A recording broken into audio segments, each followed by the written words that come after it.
would you consider talking or meeting with Xi Jinping? Oh, sure. He's a friend of mine. I like him. President Xi.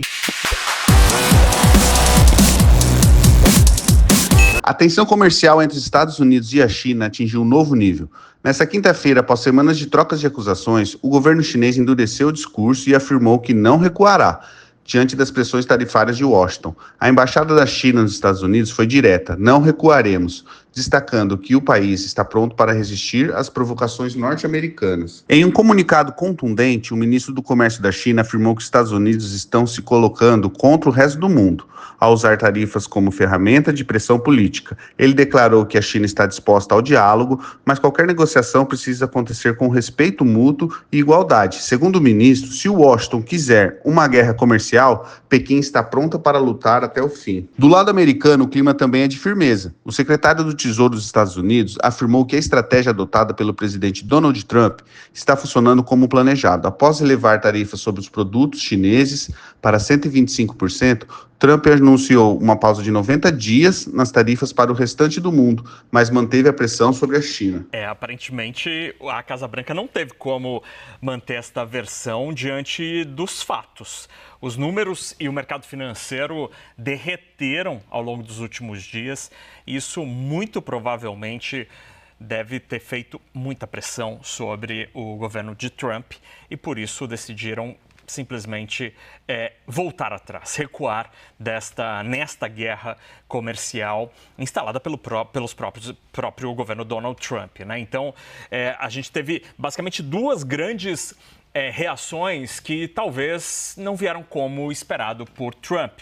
A primeira foi dos mercados financeiros. Os mercados financeiros reagiram de maneira muito, muito negativa desde quarta-feira, quando todo este pacote de tarifas recíprocas foi anunciado nos jardins da Casa Branca. Desde então, as bolsas caem de maneira consecutiva, o dólar perde valor, a poupança do americano médio perde valor.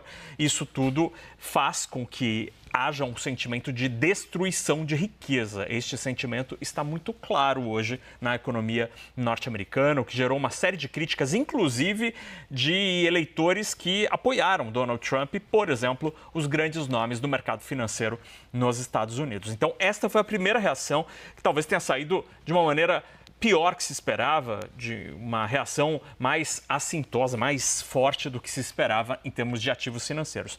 Outra coisa diz respeito à China.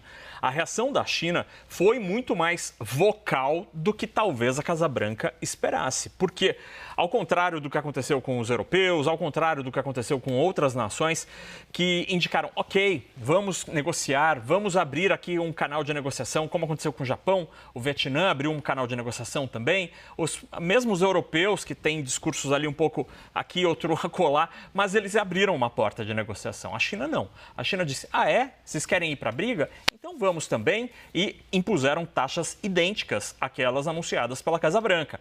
Isso talvez tenha saído diferente, bem diferente do que a Casa Branca anunciou. O fato é, o que vimos hoje foi um recuo, um cessar tarifas de Donald Trump e que a partir de agora você tem duas situações tarifárias no mundo. 10% para todos os países do planeta, exceto a República Popular da China, que passa a ter este imposto de 125%. 125% de imposto basicamente inviabiliza o comércio internacional de compra de itens chineses. Então, este é um assunto que é uma coisa mal parada. Não vai ficar assim. Vai ser impossível para as duas nações manterem este cenário. Alguma coisa terá de ser discutida entre Pequim e Washington. A reação do mercado financeiro foi impressionante, Débora e Yuri. Neste momento, o dólar cai mais de 2%, R$ 5,87. A Bolsa Brasileira sobe mais de 3%. Agora, a grande reação mesmo acontece nos Estados Unidos. Nos Estados Unidos, os mercados reagiram de uma maneira absolutamente impressionante. Acho que a gente tem o Dow Jones, que é o índice industrial da Bolsa de Nova York. Olha, é vertical a linha quando essa notícia aparece nas redes sociais de Donald Trump, a pausa, e aí a Bolsa agora sobe 6,5%, o índice Dow Jones. Os outros índices, por exemplo, o Nasdaq sobe 10% agora e o S&P 500 tem uma valorização superior a 8%. Esta é a reação do mercado financeiro, que respira aliviado com esta hipótese de que a guerra comercial pode ser limitada a 10% e com a China, vamos ver, vamos negociar. Trump recuou. Naka, acho que você sintetizou ali o quanto, né, Donald Trump estava ali, foi, né, aqui em português a gente diria que ele trucou e esperou. A China gritou 6, os outros ali esperaram para ver e está todo mundo ali. E, de fato, né, a analogia aqui com as cartas, né, talvez para Donald Trump, que não é um jogador de truco, mas parece ser um muito bom jogador de pôquer, é uma leitura que aí fica difícil para os outros países entenderem qual é a estratégia que ele está adotando. Esta sensação de alívio que você descreve agora no mercado financeiro, a despeito desse prazo de 90 dias, dá para confiar que vão ser 90 dias tranquilos ou ainda tem pode aparecer mais outros apps na mão para manter a nossa analogia do truco ou mais ases nas mãos de quem está nesta mesa de Texas Hold'em ali, vai saber quais cartas ainda vão ser abertas à mesa. Em se tratando dessa Las Vegas de Donald Trump, não dá para prever nada, porque Trump é absolutamente surpreendente de todas as maneiras. Então, acho que a gente parte de uma... É como se a partida estivesse começando novamente, Yuri. Se na quarta-feira a gente começou este jogo chamado Guerra Comercial com alíquotas variadas, com situações ali das mais diversas, algumas até jocosas, como imposto sobre ilhas que só tem pinguins, dá para dizer que aparentemente Trump recua com esse cessar tarifas e bota todo mundo na mesma situação. Ok, o mundo terá uma tarifa mínima de 10%. Scott Bessent, secretário do Tesouro, disse agora há pouquinho nos jardins da Casa Branca. É 10% de piso.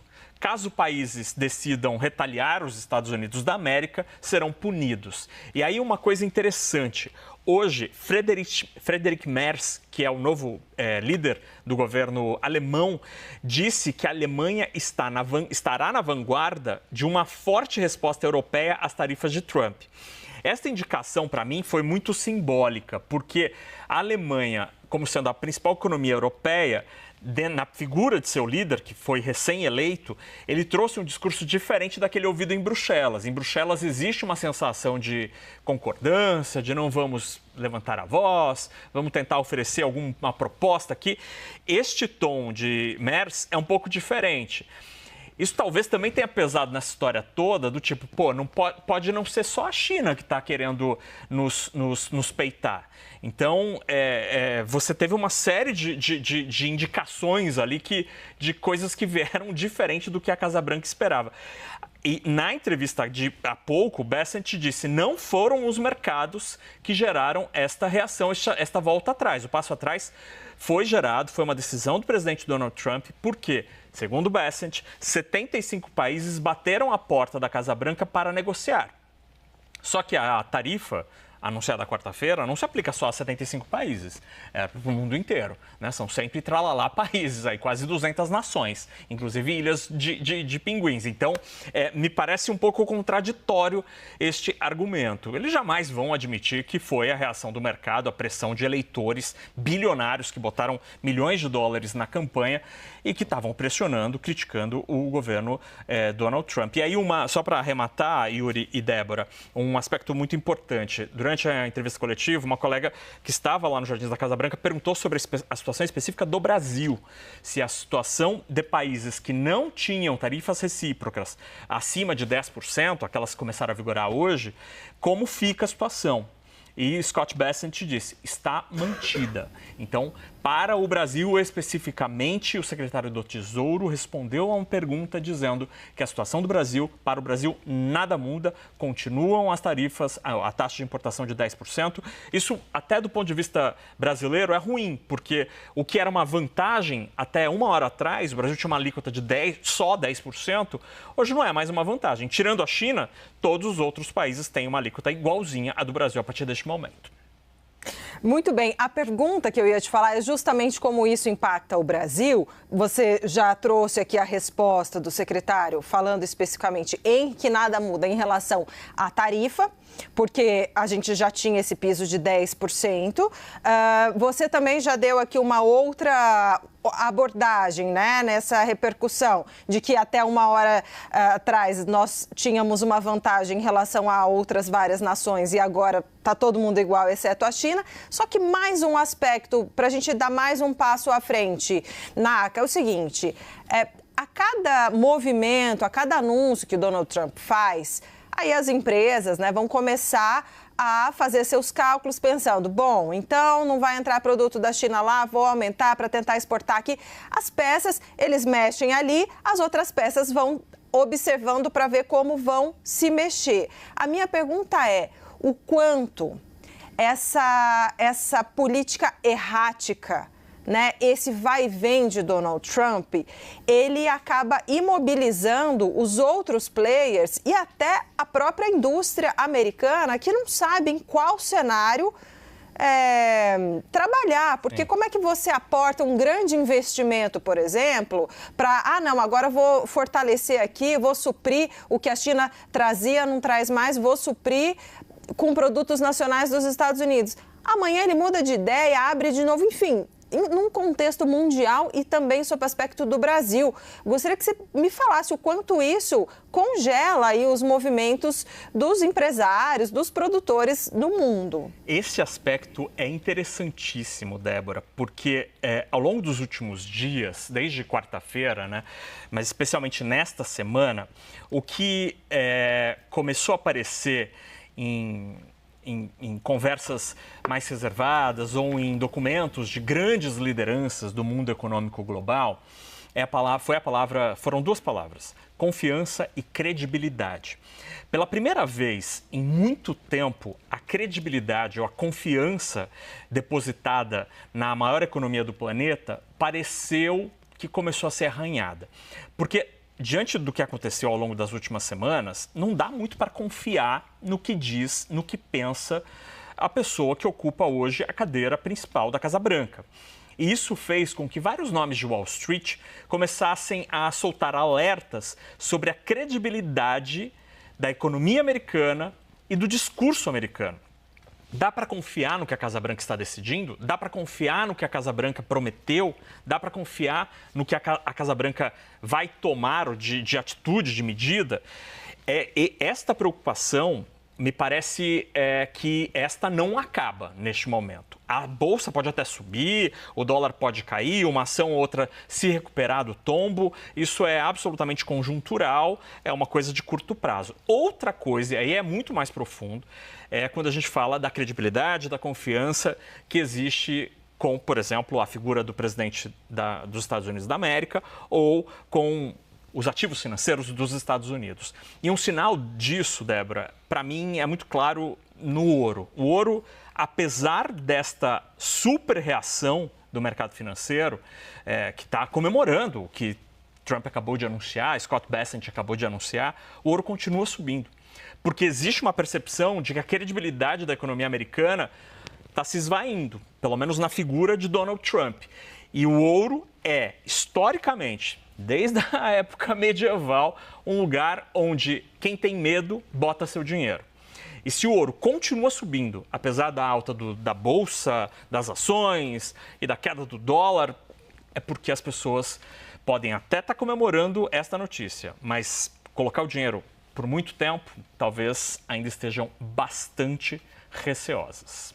Curiosamente, apesar do aumento das tensões, Trump declarou estar aberto a uma reunião com o presidente chinês Xi Jinping e até ser amigo do líder. Ainda assim, o presidente americano deixou claro que seguirá firme em sua política tarifária até que haja um acordo que beneficie, segundo ele, os trabalhadores americanos. Em meio a essa troca de ameaças e mensagens contraditórias, o cenário global segue em alerta. O mundo observa os desdobramentos com preocupação, enquanto a disputa entre duas maiores economias do planeta pode impactar diretamente o comércio, os preços e a estabilidade da economia internacional. E agora queremos saber de você o que acha de toda essa escalada na guerra comercial entre a China e os Estados Unidos. Acha que essa disputa vai mesmo chegar a algum acordo ou estamos caminhando para algo ainda maior? Deixe a sua opinião nos comentários, ela é muito importante para a gente entender o que o povo está pensando. E claro, se curtiu o conteúdo, não esquece de curtir o vídeo, se inscrever no canal e ativar o sininho para não perder nenhuma das atualizações sobre esses bastidores do poder e dos impactos reais dessas decisões no nosso dia a dia.